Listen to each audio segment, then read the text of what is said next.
Mpendo mtazamaji, na kualika tena na ili kwamba tuweze kuwa na fundisho ambalo tunaendelea kuchunguza na kuangalia kuhusu kuhesabiwa haki kwa imani. Na ningependa tuweze kuomba ili tuweze kuendelea na fundisho letu la kuhesabiwa haki kwa imani. Hebu tuombe.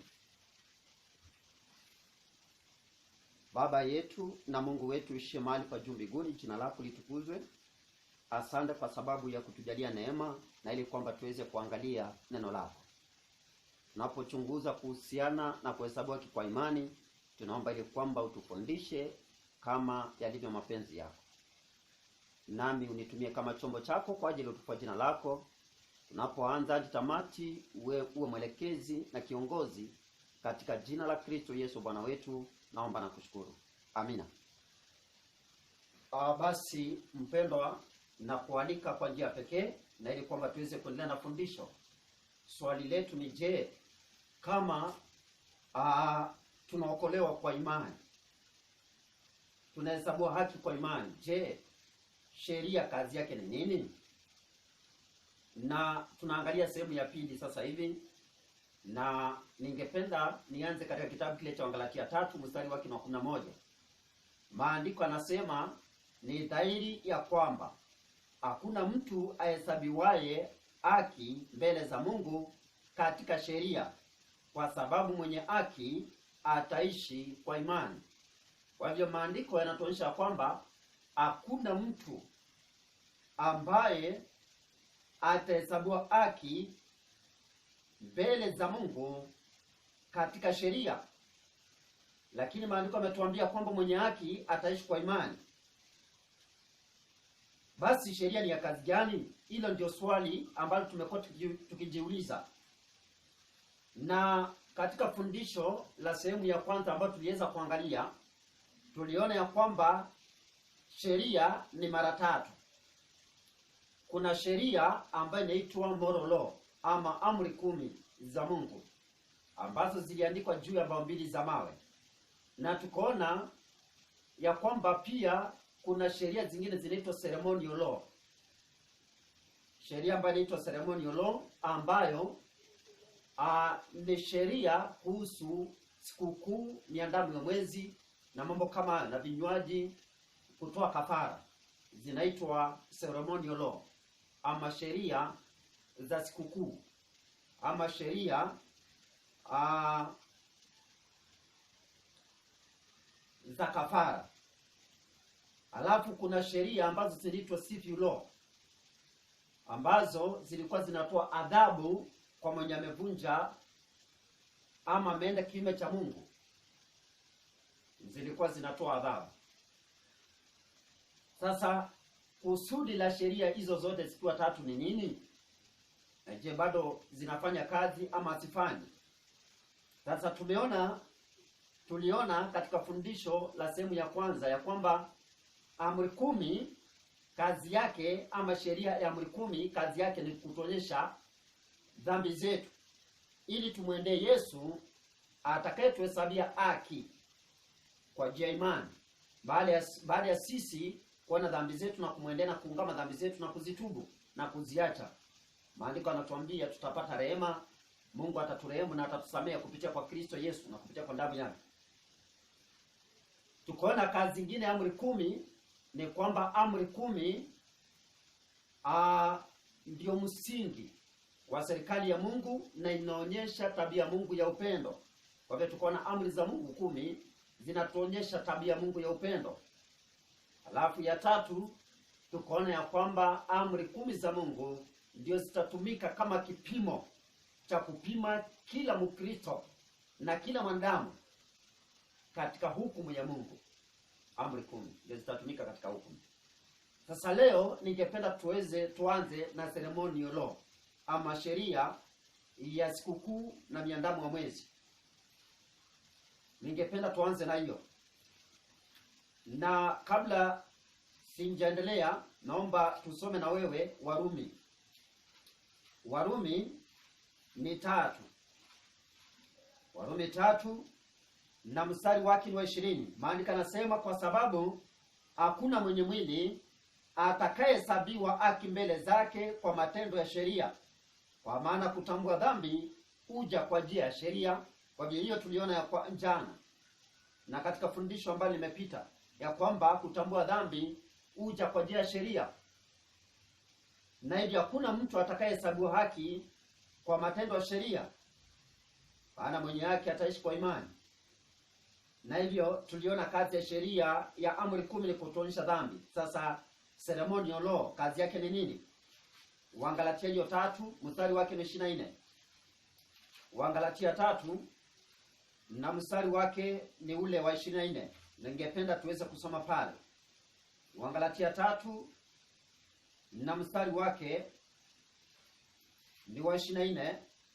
Maandiko yanasema hivi: hivyo torati imekuwa kiongozi kutuleta kwa Kristo ili tuhesabiwe haki kwa imani. 25. Lakini iwapo imani imekuja, hatupo tena chini ya kiongozi. Sasa tunataka tuangalie ni sheria gani hii ambayo ilikuwa, ama ni torati gani hii ambayo ilikuwa ni kiongozi kutuleta kwa Kristo.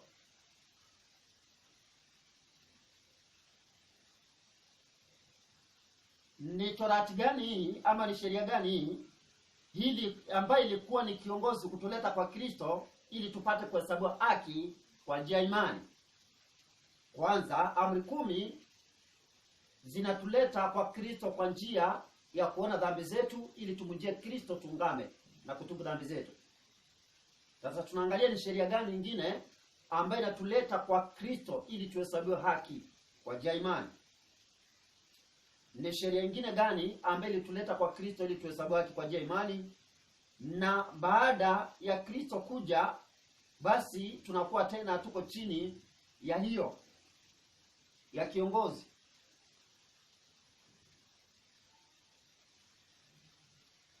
Sasa ni gani hiyo? Nataka tuende pamoja nawe katika kitabu cha Wakolosai. Kitabu cha Wakolosai. Wakolosai ni 2.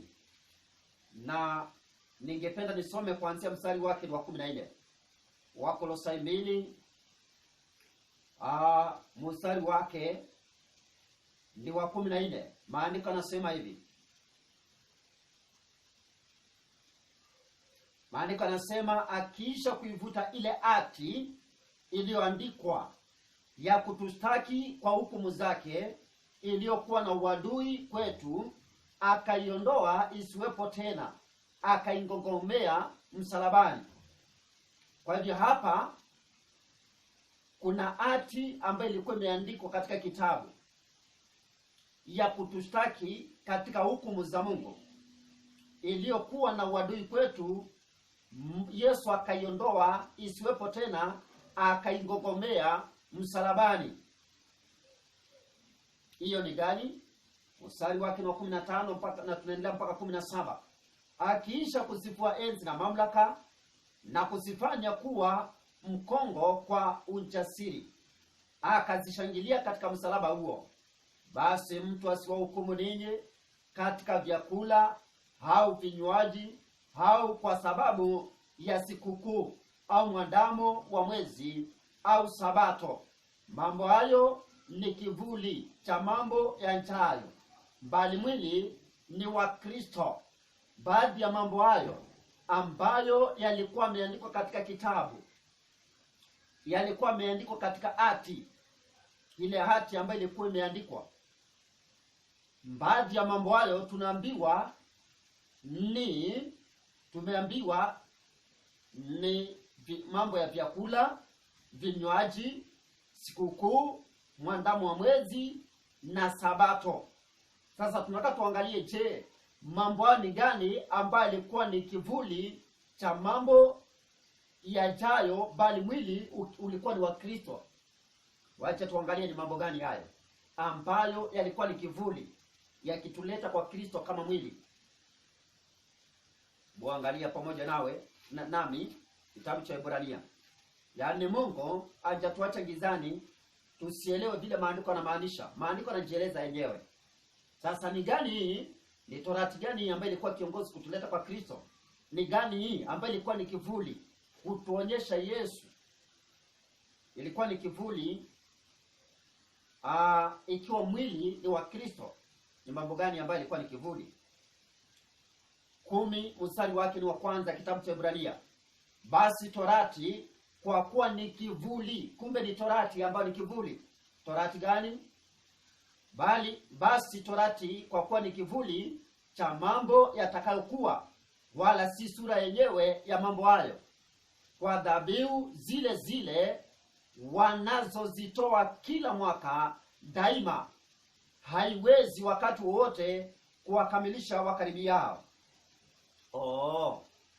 Kumbe torati ambayo ilikuwa ni kivuli, ikiwa mwili ni wa Kristo, kumbe ni dhabihu, ni kafara ambazo zilikuwa zinatolewa kila mwaka na kila siku, ambazo wana wa Israeli walitazamia kwamba zinaweza kuwakamilisha.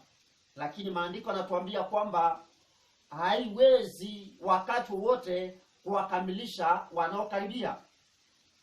Mstari wa 2. Kama ndivyo, je, dhabihu asingekoma kutolewa?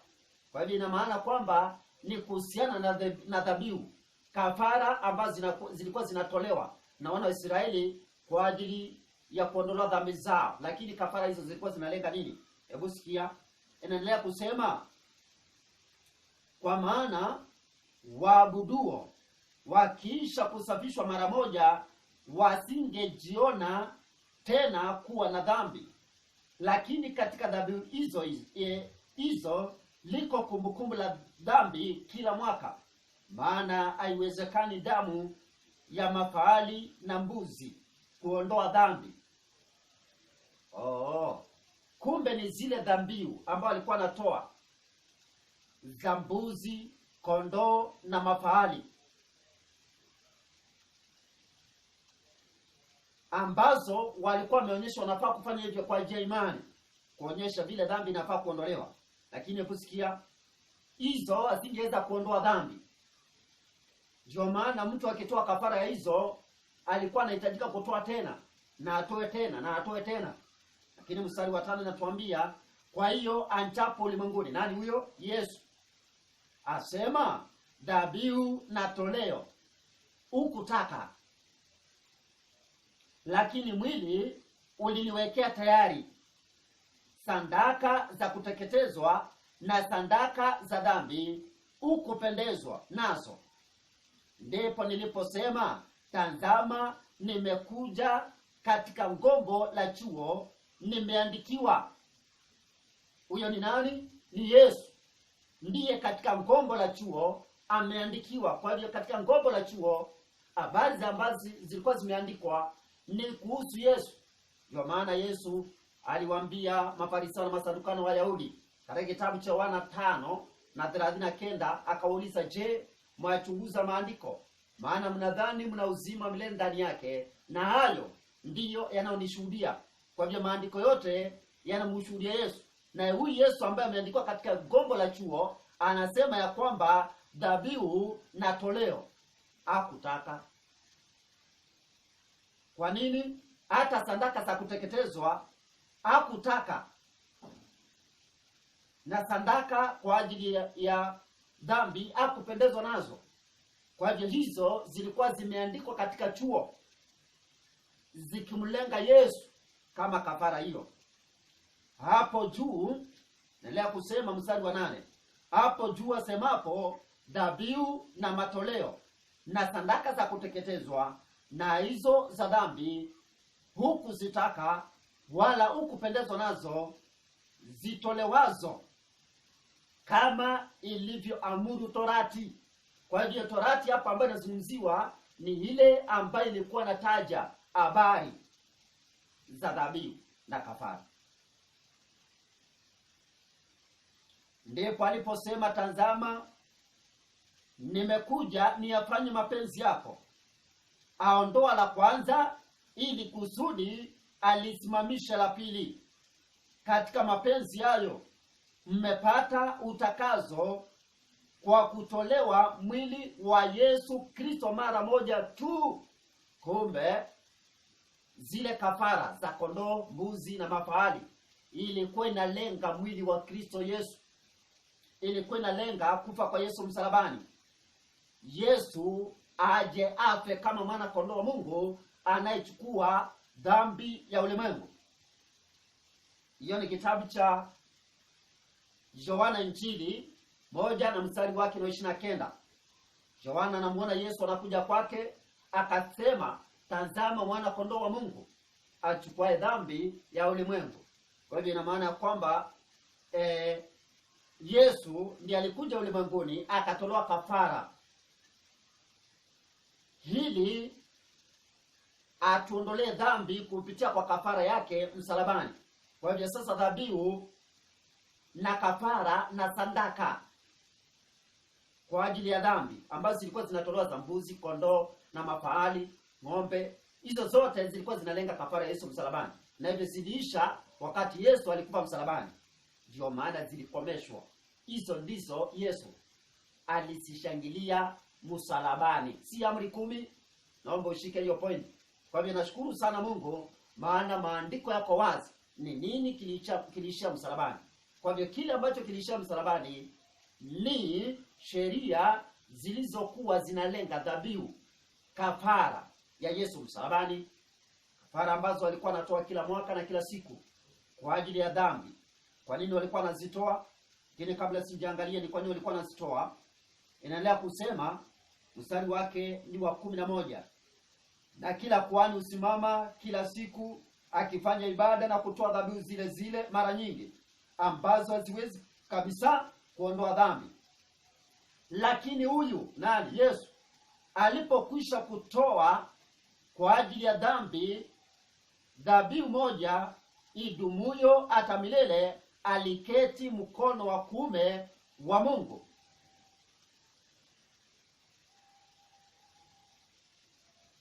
Tangu hapo akingojea hata ndui zake wawekwe kuwa chini ya miguu yake. Asante.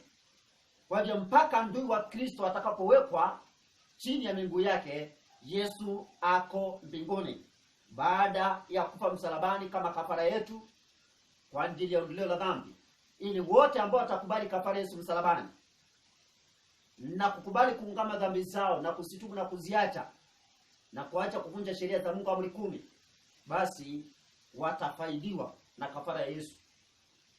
Wale ambao watakataa watakuwa adui za Yesu na hatimaye watawekwa chini ya miguu ya Yesu ili Yesu awakanyange na kuangamiza na kuharibu. Kwa hivyo shika hiyo point. Kwa hivyo sheria ambazo ama Torati ambayo iliishia msalabani ni ile ambayo ilikuwa inalenga dhabihu, kafara ambazo alikuwa anatoa. Kwa hivyo Yesu katolewa kama kafara yetu na kama dhabihu yetu, kama Pasaka wetu. Kitabu cha Wakorintho wa kwanza 5 na mstari wake ni wa 7. Wakorintho wa kwanza 5 mstari wake ni wa 7.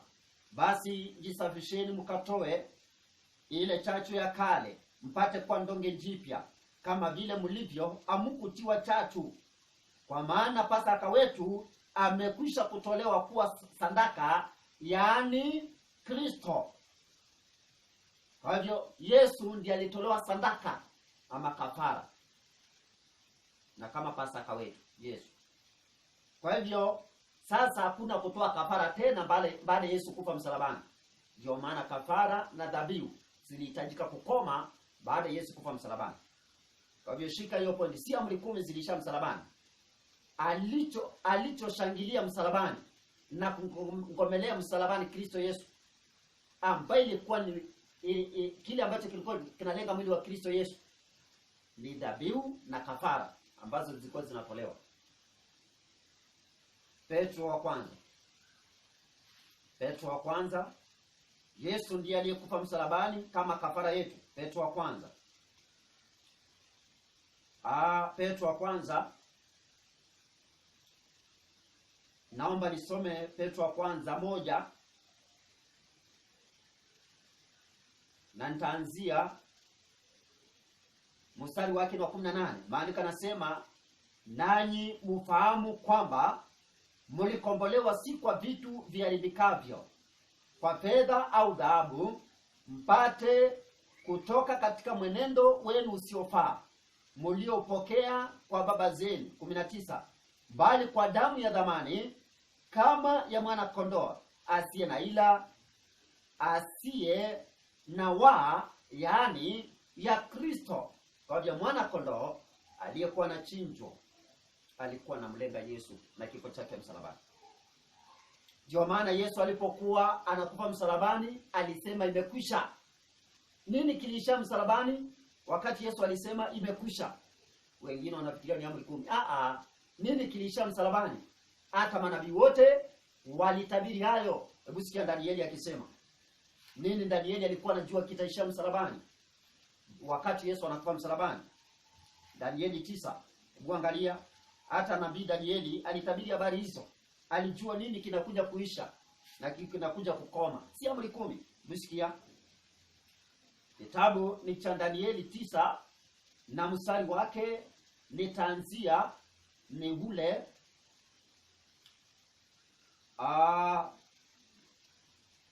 wacha nianzie 24. Lakini ile ni fundisho ambalo linahitaji hata muda, lakini nitapitia juu tu. Inasema muda wa majuma 70 umeamriwa juu ya watu wako na juu ya mji wako mtakatifu, ili kukomesha makosa na kuishiliza dhambi na kufanya upatanisho kwa ajili ya uovu na kuleta haki ya milele na kutia muhuri maono na unabii na kumtia mafuta yeye aliye mtakatifu.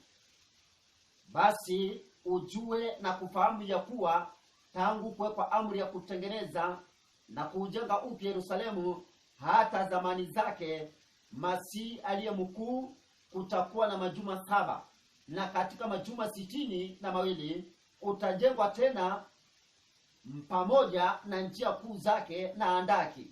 Naam, katika nyakati za taabu, na baada ya yale majuma 62 Masihi atakataliwa mbali. Kwa hivyo hapa inazungumzia kubatizwa kwa Yesu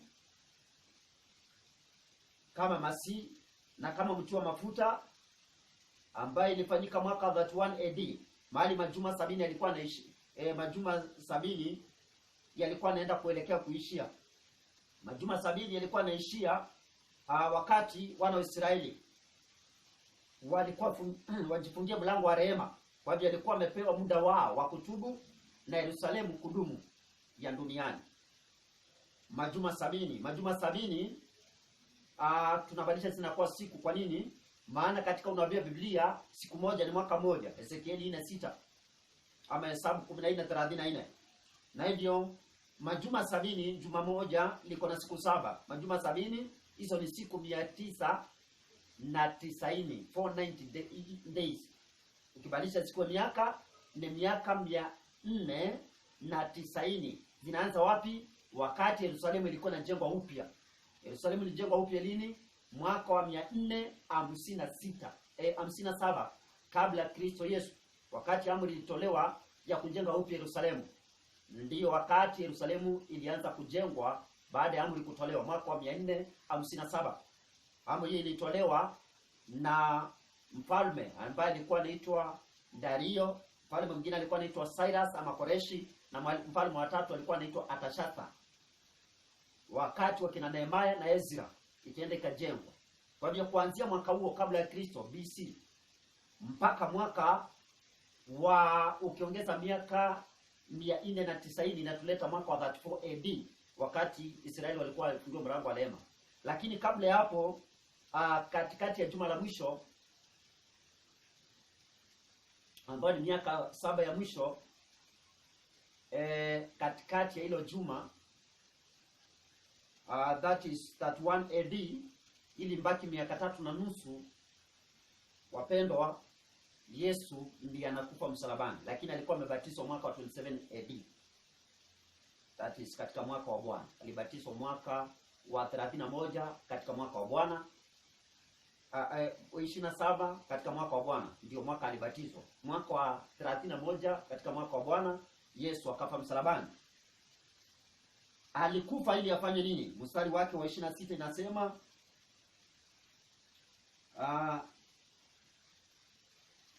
na baada ya yale majuma 62 Masihi atakataliwa mbali, naye atakuwa ana kitu na watu wa mkuu atakayekuja watauangamiza mji na patakatifu, na mwisho wake utakuwa pamoja na gharika, na hata mwisho ule vita vitakuwapo ukiwa umekwisha kusudiwa. 27. Naye atafanya angano dhabiti na watu wengi kwa muda wa juma moja, na kwa nusu ya juma hiyo ataikomesha sadaka na dhabihu. Kwa hivyo mwaka wa 31 katika mwaka wa Bwana, Yesu akafa msalabani na akakomesha sadaka na dhabihu. Kwa hivyo hata Danieli alijua ya kwamba wakati Yesu atakuwa anakufa msalabani, na hata akatabiri wakati gani Yesu atakufa msalabani, ni kwamba alikuwa akomeshe dhabihu na kafara. Alikuwa akomeshe dhabihu, sadaka na dhabihu za kuteketezwa. Na pia wakati Yesu anakufa msalabani mpaka mwaka wa 34 AD, wakati mitume wanangeukia watu wa mataifa, kulingana kitabu cha Matendo ya Mitume 13 mstari wake wa 46, 13:46, ni kwamba Yesu alifanya angano na watu wengi. Kwa hivyo dhabihu zikakoma na Yesu akafanya angano tena jipya na watu wengi. Sasa si angano na wana Israeli wakale peke yao, akafanya na watu wengi. Watu watakao kubali kafara Yesu msalabani na kumwamini, basi wanapokubali wanafaidiwa. Lakini hebu sikia, katika angano jipya ambayo Yesu alifanya, si kwamba alikomesha amri 10, sheria ya amri 10. Alikomesha nini? Alikomesha dhabihu na sadaka. Hata Danieli alitabiri hivyo. Sasa hebu angalia, na hata Paulo ametuambia hivyo. Kwa hivyo hatuwezi kuchukua mawazo yetu tuseme ati sasa amri 10 ndio zilishia msalabani. Hapana. Tuliona katika fundisho la sehemu ya kwanza katika fundisho hili ya kwamba amri 10 hazikuisha. Sasa hebu sikia. Kitabu cha Wakorintho wa kwanza 11. Wakorintho wa kwanza 11 na mstari wake ni 25. Na hivi baada ya kula wacha nianzie hata 23. Kwa maana mimi nalipokea kwa Bwana niliyowapa nanyi, ya kuwa Bwana Yesu siku ule aliotolewa alitoa mkate. Wakati Yesu alitolewa ili akafe msalabani, alitoa mkate, na akiisha kushukuru akaumega akasema, huu ndio mwili wangu ulio kwa ajili yenu, fanyeni hivi kwa ukumbusho wangu. Kwa hiyo ili tumkumbuke Yesu na kafara yake na kifo chake msalabani. Sasa hatuhitaji kutoa kafara ya kondoo. Mkate ukasimamia mwili wa Yesu. Sasa hakuna mambo ya kuchinja tena, mkate ukasimamia kafara ya Yesu.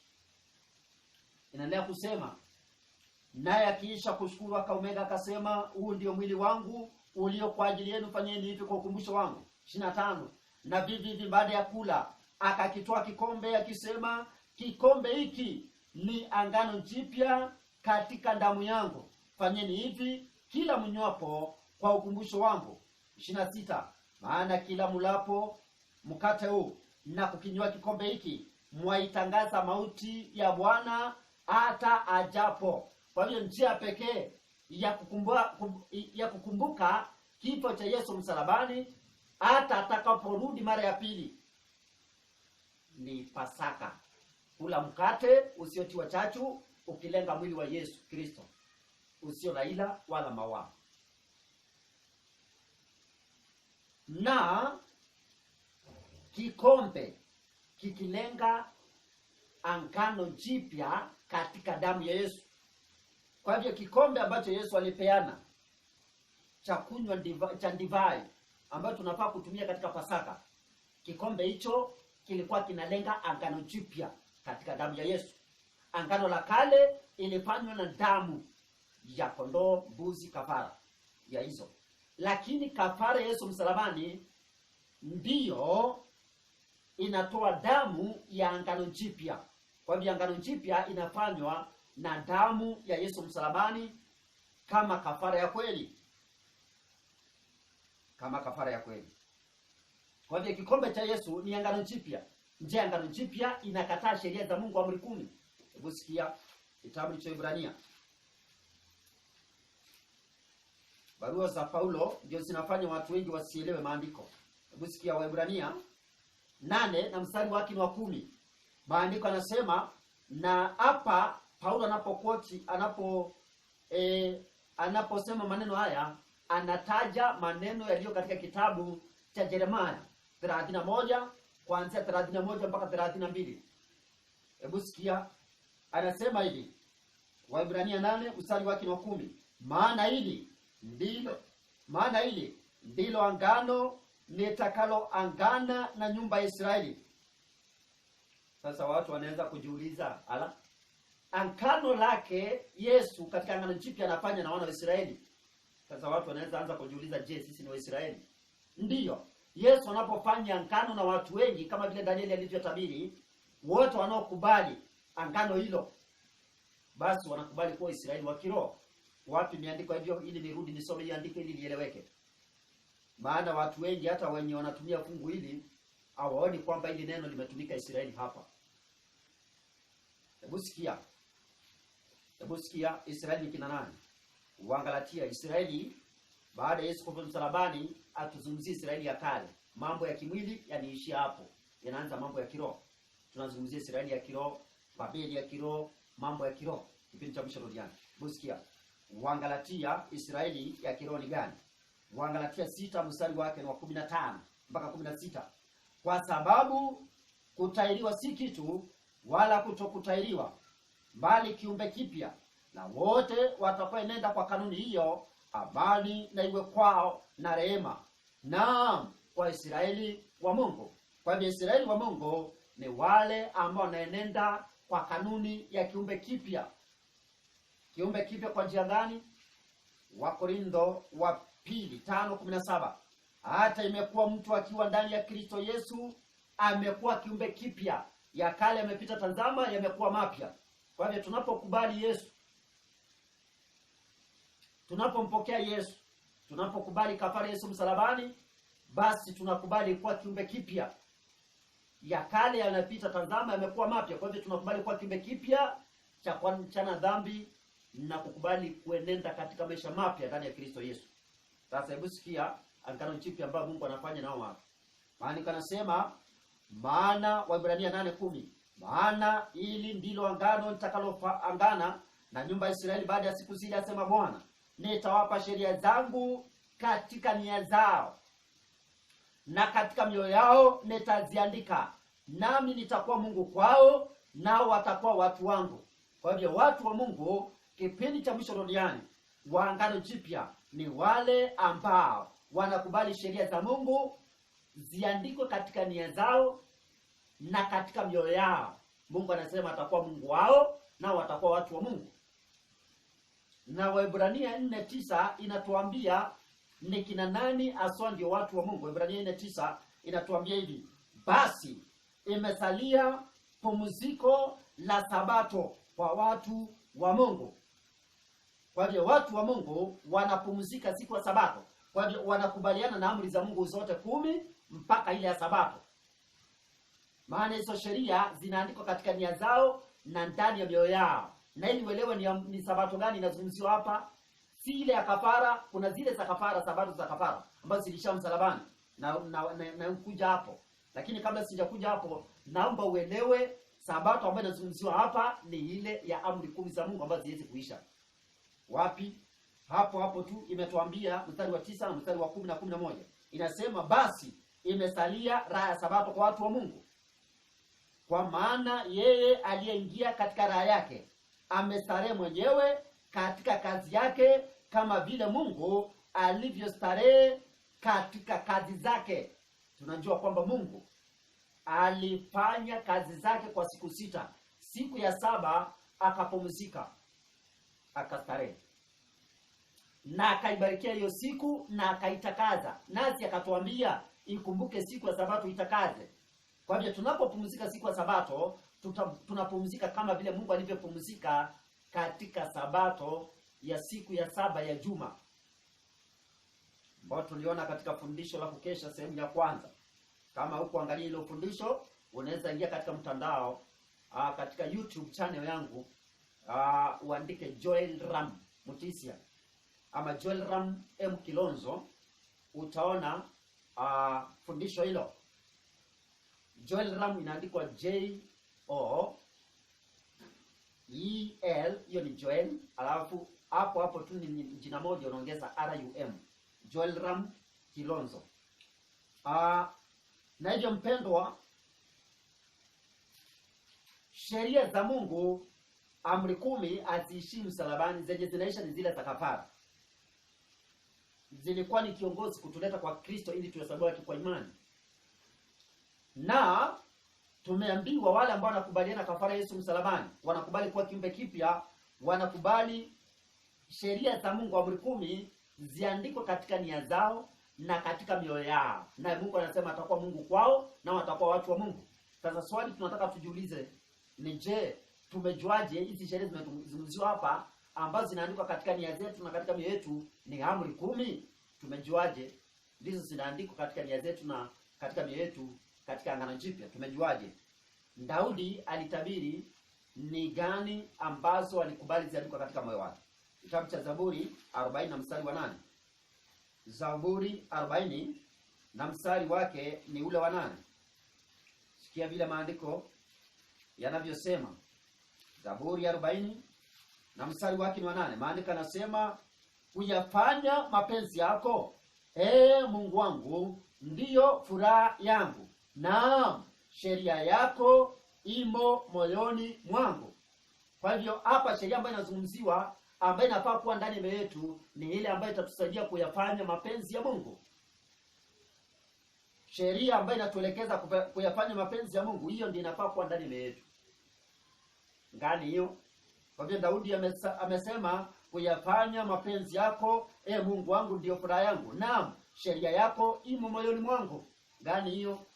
Zaburi 119 mstari wake ni wa 119 mstari wake ni wa 11. Kitabu cha Zaburi 119 mstari wake ni wa 11. Moyoni mwangu nimeliweka neno lako, nisije nikakutenda dhambi. Kumbe ni sheria ambazo zinatuonyesha dhambi zetu, ndio zinafaa kuwa ndani ya mioyo yetu ili tusije tukamtenda Mungu dhambi. Na tuliona sheria, amri 10 ndizo zinazotuonyesha dhambi zetu. Tuliona katika sehemu ya kwanza ya fundisho hili la kuhesabiwa kwa imani. Kwa hivyo ni amri 10 ndizo ambazo zinaandikwa katika mioyo yetu ili tuyatende mapenzi ya Mungu na tusitende dhambi. Kwa hivyo ili usiabudu miungu ingine isipokuwa Mungu wa kweli, lazima ukubali hiyo amri iwe ndani ya moyo wako na katika mawazo yako. Ili usiabudu sanamu, lazima ukubaliane na amri ya Mungu iwe ndani ya moyo wako na katika nia yako. Ukubali mawazo yako ya kwamba mimi sitaabudu sanamu, maana nikiabudu sanamu, nikipigia sanamu magoti, nikiinamia sanamu, nikiabudu sanamu, nitakuwa navunja sheria ya Mungu na nitakuwa natenda dhambi. Amri ya 3 ambayo inasema usilitaje jina Mungu bure, bila shaka utalitaja bure, maana iko ndani ya moyo wako. Yenye nasema ikumbuke siku ya Sabato itakaze, utaikumbuka tu automatically, maana Mungu ameshakwambia hivyo na iko ndani ya moyo wako. Umekubali iwe ndani ya moyo wako. Na ile kwamba usije ukamtenda Mungu dhambi. Maana unapovunja Sabato ya Mungu, ya amri ya 4 katika amri 10 za Mungu, unatenda dhambi. Sawa sana amri ya 5 inasema uheshimu baba yako na mama yako. Kwa hivyo ukikosa kuheshimu wazazi, basi utakuwa unatenda dhambi na utakuwa unafanya mapenzi ya Mungu. Na hivi ina maana kwamba sheria ya Mungu iko ndani ya moyo wako. Kwa hivyo hili tusije tukamtenda Mungu dhambi, tusiibe, tusiue, tusishuhudie uongo, tusitamani. Lazima amri 10 za Mungu ziwe ndani ya moyo wetu. Kwa hivyo amri 10 yaziishi. Kile ambacho kilisha msalabani ni sheria ambazo zilikuwa bila shaka ni wadui kwetu. Kwa nini?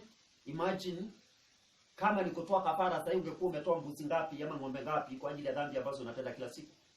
Lakini kafara Yesu msalabani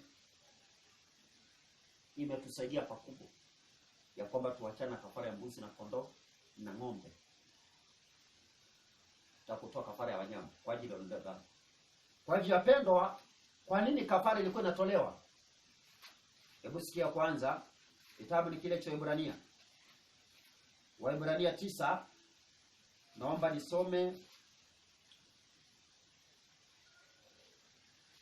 mstari wake ni wa 22.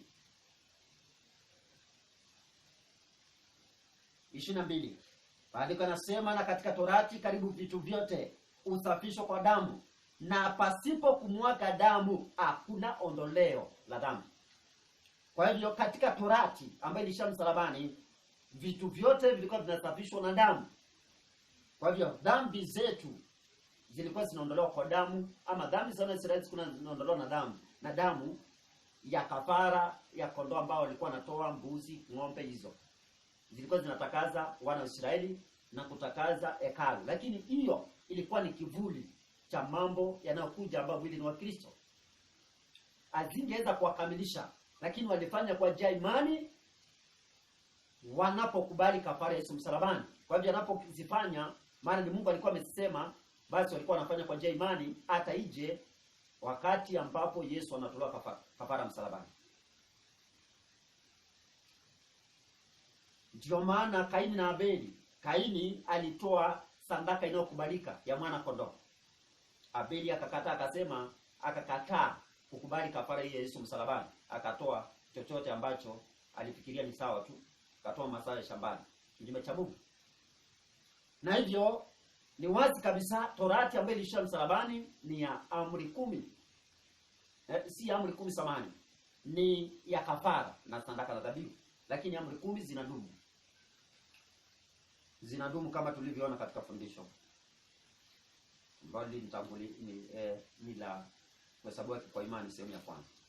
Kwa hivyo na tunaendelea kuambiwa, basi ilikuwa sharti nakala za mambo yaliyo mbinguni zisafishwe kwa hizo, lakini mambo ya mbinguni yenyewe yasafishwe kwa dhabihu zilizo bora kuliko hizo. Gani? Mstari wa 24. Nasoma Ibrania 9. Kwa sababu Kristo hakuingia katika patakatifu palipofanyika kwa mikono, ndiyo mfano wa patakatifu halisi, bali aliingia mbinguni ya saa aonekane sasa usoni pa Mungu kwa ajili yetu, wala si kwamba anjitoe mara nyingi kama vile kuhani mkuu aingiavyo katika patakatifu kila mwaka kwa damu isiyo yake. Kama ni hivyo, ingalimpasa kuteswa mara nyingi tangu kuwekwa msingi wa ulimwengu. Lakini sasa mara moja tu katika utimilifu wa nyakati amefunuliwa asitangue dhambi kwa dhabihu ya nafsi yake. Kwa hivyo dhabihu ambayo inaweza tangua dhambi ni dhabihu ya Yesu msalabani. Kwa hivyo mpendwa, ile ambayo ilisha msalabani ni Torati ama sheria ambayo ilikuwa ni ya dhabihu na kafara. Je, katika dhabihu hizo kulikuwa na sabato na miandamo ya mwezi na vitu kama hizo? Ndiyo. Ninakupatia omwa ama kazi ya kufanya. Enda usome kitabu cha Waebrania. Kitabu cha Kumbukumbu la Torati, Walawi. Enda usome kitabu cha mambo ya Walawi 16 yote, na usome kitabu cha Walawi hiyo 23, na uanzie mstari wa 4 uteremke usome yote. Uelewe kwamba kulikuwa na dhabihu ambazo zilikuwa ni vinywaji, vyakula, mwandamo wa mwezi na sabato. Na hizo sabato si ile ya amri ya 4 katika amri 10 za Mungu. Usikia? Wacha nikusomee moja katika mafungu hayo ambayo nimesema. Mambo ya Walawi 23 na mstari wake ni wa 32. Maandiko yanasema, itakuwa kwenu sabato ya kustarehe kabisa, nanyi mtatesa nafsi zenu siku ya 9 ya mwezi, wakati wa jioni, tangu jioni hata jioni mutaishika hiyo sabato yenu. Kwa hivyo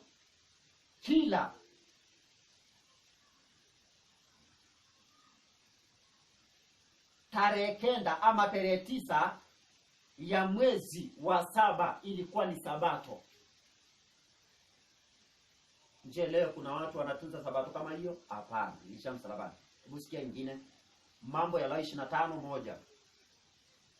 Kisha Bwana akanena na Musa katika mlima wa Sinai na kumwambia, nena na wana wa Israeli uwaambie, hapo mtakapoingia katika nchi niwapayo, ndipo hiyo nchi itashika Sabato kwa ajili ya Bwana. Panda shamba lako miaka 6, na miaka 6 lipelelee shamba lako la mizabibu na kuyachuma matunda yake. Lakini katika mwaka wa 7 itakuwa ni Sabato ya kustarehe kabisa kwa ajili ya hiyo nchi, ni Sabato kwa Bwana. Usipande shamba lako wala usipelee shamba lako la mizabibu. Kwa hivyo pia baada ya kulima kwa miaka 6, mwaka wa 7 ilikuwa ni Sabato. Je, kuna watu wanafanya hivyo leo? Hapana. Hadi baadhi ya mambo ambayo ni msalabani. Wacha nitoe ingine. Hapo Walawi 23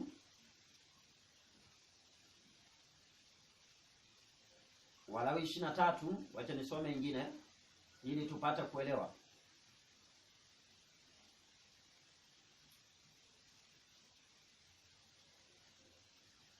Na naanzia mstari wa 9. Inasema, kisha Bwana akanena Musa na kumwambia, nena na wana wa Israeli waambie, hapo mtakapokuwa mmekwisha ingia katika ingia hiyo nchi niwapayo na kuyavuna mavuno yake, ndipo mtakapomletea kuhani mganda wa malimbuko ya mavuno yenu, naye atautikiza mganda mbele za Bwana ili kwamba ukubaliwe kwa ajili yenu.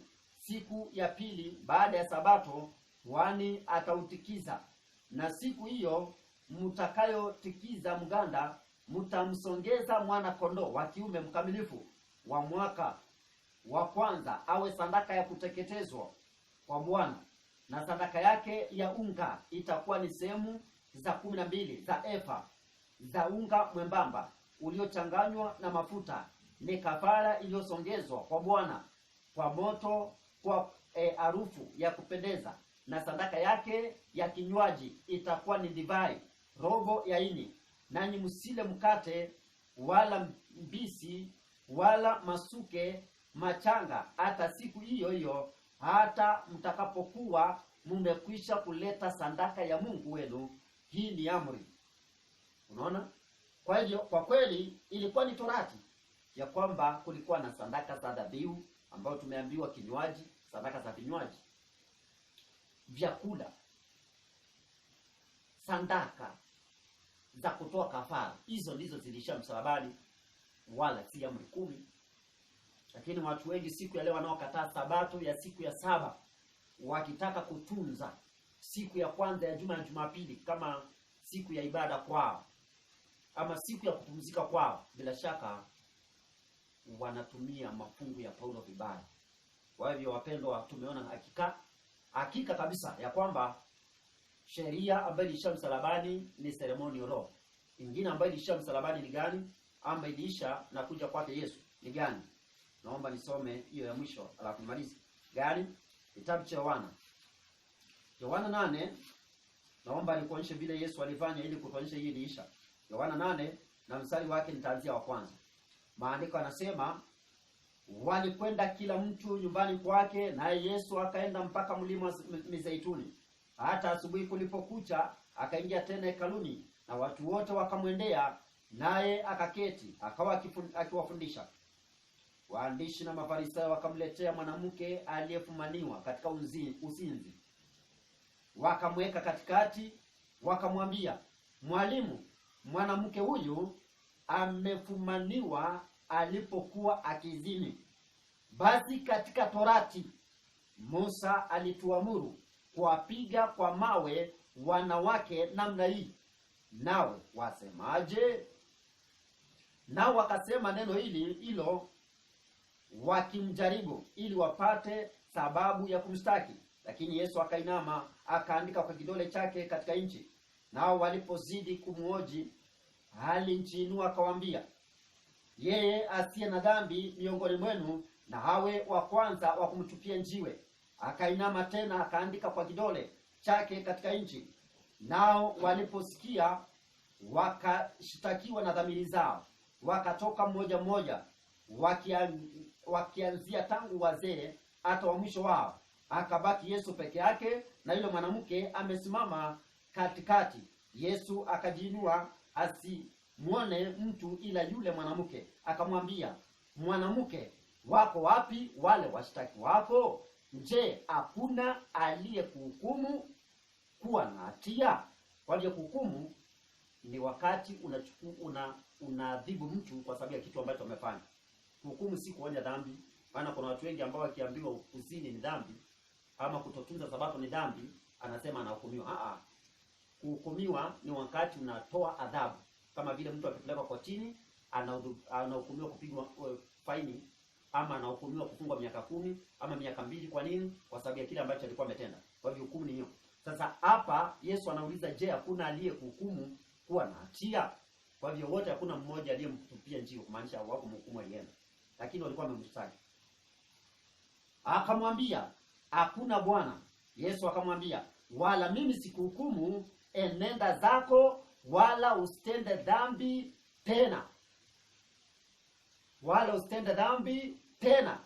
Kwa hivyo Yesu alimwambia yule mwanamke, wakati alikuwa amezini, ni dhambi alikuwa amefanya, maana alikuwa amevunja amri 10. Amri ambayo inasema usizini ni moja katika amri 10 za Mungu. Hiyo ni amri ya 7. Kwa hivyo alipomwambia nenda na usifanye dhambi tena, alimuonyesha kwamba enda na usizini tena, usivunje amri ya Mungu tena. Yeye inasema usizini. Lakini Torati ya Musa ilikuwa imeonyesha wana Israeli ya kwamba mtu akipatikana katika uzinzi apigwe mawe akufe. Kwa hivyo amri Yesu anaonyesha hapa kwamba imeisha. Kwa nini? Alimwambia nenda usitende dhambi tena. Hakuna mmoja amekuhukumu, hata mimi sikuhukumu. Lakini hukumu ni lini? Baadaye. Nani atahukumu? Ni Mungu. Kumbuka ni Mungu bado ndiye alikuwa amesema mtu akipatikana akivunja sabato, akizini, na afaa kugongwa mawe. Kwa hivyo ni Torati iliyokuwa ina hukumu na ilikuwa ni wadui kwa watu. Kama sasa ingekuwa watu wengi wangekuwa wamekufa sasa wengi. Kwa hivyo hiyo sheria ilikuwa na wadui kwetu. Ndio maana Yesu aliondoa akangongomea msalabani. Sasa hatufai kuhukumu. Anayetuhukumu, atakayeweza kutuhukumu ni Mungu. Na atatuhukumu kupitia kwa neno lake, akitumia zile sheria 10. Lakini sasa hatuwezi kutoa adhabu kwa sababu ya mtu kuvunja amri 10 za Mungu. Lakini serikali za dunia zimekubaliwa kufanya hivyo. Hiyo unaweza soma kwa wakati wako Warumi. Unaweza soma Warumi kama sijakosea. Natumai 13 kuanzia 1. Serikali za dunia zimekubaliwa kuadhibu watu kwa sababu ya kuvunja zile sheria ambazo zinahusiana kati ya upendo wa mwanadamu na mwanadamu. Lakini zile za kuhusiana Mungu na Mungu, upendo kati yetu na Mungu wa mbinguni, basi Mungu atatuhukumu. Na pia watu wa Mungu hawafai kuhukumu wengine, lakini wanafaa kuonya dhambi, waonyeshe hii ni dhambi na ni makosa unafanya, na ukiendelea hivyo basi utaangamia. Na hivyo si kuhukumu, ni kuonya. Hiyo unaweza soma Warumi 13 kuanzia 1 kuonyesha kwamba serikali za dunia zinakubaliwa kuadhibu wale ambao wanatenda maovu. Lakini watu wa Mungu wa kanisa hawafai kuhukumu watu. Hawafai kuhukumu, msihukumu sije mkahukumiwa. Lakini pia kanisa imekubaliwa kukata hukumu hizi ndogo ndogo, lakini si kuadhibu watu. Kama gani? Hiyo unaweza soma kwa wakati wako wa Korintho, natumai wa kwanza. Unaweza kusoma Korintho wa kwanza 6 kuanzia 1 kuteremka. Wa Korintho wa kwanza 6 kuanzia 1 kuteremka. Kwa hiyo mpendwa, naomba nikwambie sheria ambazo zilisha msalabani ni hizo. Torati ambayo ilikuwa inalenga kafara Yesu msalabani, na ile ambayo ilikuwa inasema jicho kwa jicho, ukipatikana ukifanya hivi fanywa hivi, ukipatikana ukifanya hivi fanywa hivi. Hiyo ndio ilisha msalabani. Lakini amri 10 za Mungu hizo asiishi. Ukiwa na swali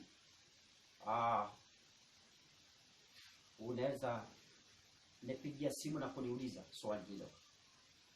Namba ya simu ni 0727990926,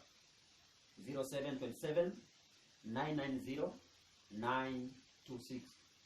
Bwana kubariki na kuneemesha unapotafakari hayo. Tunaomba ili tuweze kumaliza. Baba yetu na Mungu wetu ishie mahali pa juu mbinguni, jina lako litukuzwe. Asante kwa sababu ya neema na fadhili zako ambazo umetujalia kujifunza mambo haya. Tumeweza kuelewa ya kwamba kazi ya sheria, Torati, ambayo ilikuwa ni kafara na dhabihu, damu ya mwezi, sikukuu, vinywaji, hivyo vyote vilikuwa vinalenga kafara yako Yesu msalabani. Yaani tumeona amri 10 hazikuisha, zipo mpaka wale. Mpaka hata mbingu mpya na nchi mpya zitakuwa. Maana ndio msingi wa serikali yako. Basi msaidie mtazamaji wangu, muelekeze katika kweli zako ili apate kuelewa. Pia tumeona ile ilikuwa inasema njicho kwa njicho, ama kuadhibu mtu kwa sababu ya kitu ambacho amefanya, pia zilisha msalabani. Basi Kristo, tujalie ili tutunze sheria zako 10, amri zako 10 ambazo haziwezi kuisha, maana siko ndani ya sanduku la angano ambayo iko hata mbinguni. Asante kwa kila jambo, na ni katika jina la Kristo Yesu Bwana wetu naomba hata kushukuru. Amina. Bwana kubariki na kuneemesha.